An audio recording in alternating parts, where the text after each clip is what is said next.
Hi guys, this is Anastasiia Hurtova, your favorite Chicago realtor, and today I wanted to tell you about HOAs, aka homeowner associations. So I get this question a lot from my clients, the buyers who I work with who are looking to buy a condo. They ask me, Anastasiia, how do I know that the HOA is in a good shape? How do I make sure that there's no upcoming projects? How do I even talk to the HOA or ask for that information? So let me explain this to you. First of all, the listing agent, when preparing a listing, is supposed to get in touch with the HOA or the management company, depending on the situation, and get all the information that they're willing to provide at the initial stage in order to then give as much information to a potential buyer. Because last thing what we want is a transaction falling apart because there is some information about the HOA that could have been provided ahead of time but wasn't, right? So HOAs run differently. First of all, let me tell you that when you buy a condo, you will be a part of the HOA.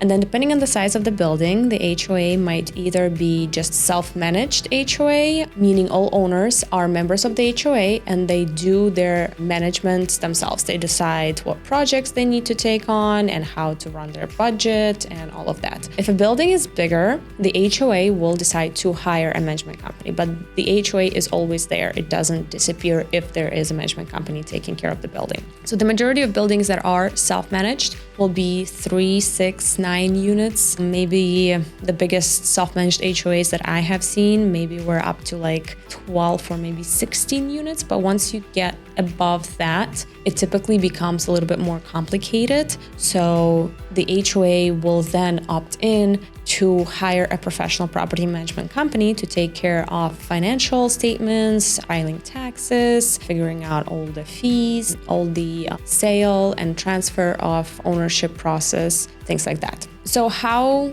do you know if the HOA is in good standing, if it's running smoothly, if it's taking care of the things that need to be taken care of? So first of all, when we go under contract to buy a condo, during the attorney review period, your buyer's attorney is going to request certain documents from the HOA. The documents that we typically request are meeting minutes. So we want to see all the meetings that the board had over the course of the last 2 years, and we want to analyze those meetings and see if there was anything discussed during those meetings that might indicate the need for a future special project or a special assessment. We will ask for the most important document, 22.1 disclosure that the HOA is required to provide, and that will disclose a lot of information in regards to, again, any capital expenditure, bigger projects, the financial statements, litigations, information regarding reserves and current special assessments or upcoming special assessments. And then on top of it, we will also get rules and regulations that outline how